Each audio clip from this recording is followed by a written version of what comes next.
Hello, welcome back to my channel. In this video, I'll start by defining what does dividend mean, important dates and matrices for investors, their risk, and a basic strategy that you can follow to grow your dividends portfolio and hopefully retire early because of it. A dividend is basically a payout of a portion of a company's profit to eligible stakeholders, typically issued by a publicly traded company. Dividends are commonly paid in the form of cash distributions to the shareholders on a monthly, quarterly, or yearly basis. There are 4 important dates that you have to keep in mind as a dividends investor.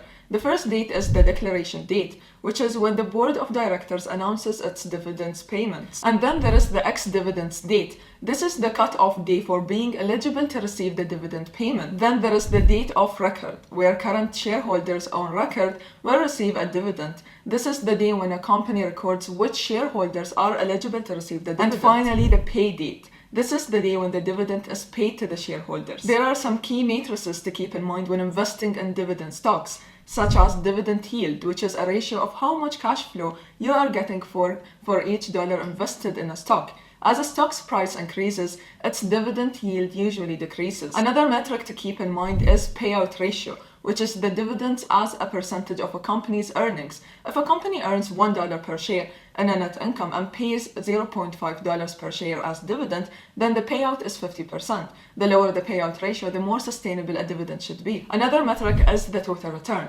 This is the increase in stock price plus dividend paid. For example, if you pay $10 for a stock that increases in value by $1 and pays a $0.5 dividend, then that 1.5 you have gained is equivalent to a 15% total return. So is dividend investing a good overall investing strategy? Since dividends depend highly on a company's profits, buying established companies with a long history of good dividends adds stability to your overall portfolio. It gives you as an investor 2 sources of potential profit, which are the predictable income from regular dividends payments and capital appreciation of the stock over time. However, like everything in life, there are some risks. Dividends are not guaranteed. They are subject to macroeconomic as well as company-specific risks. Another risk is that dividend-paying companies are not growth companies. Also, inexperienced dividend investors often make the mistake of buying stocks with the highest dividend yield.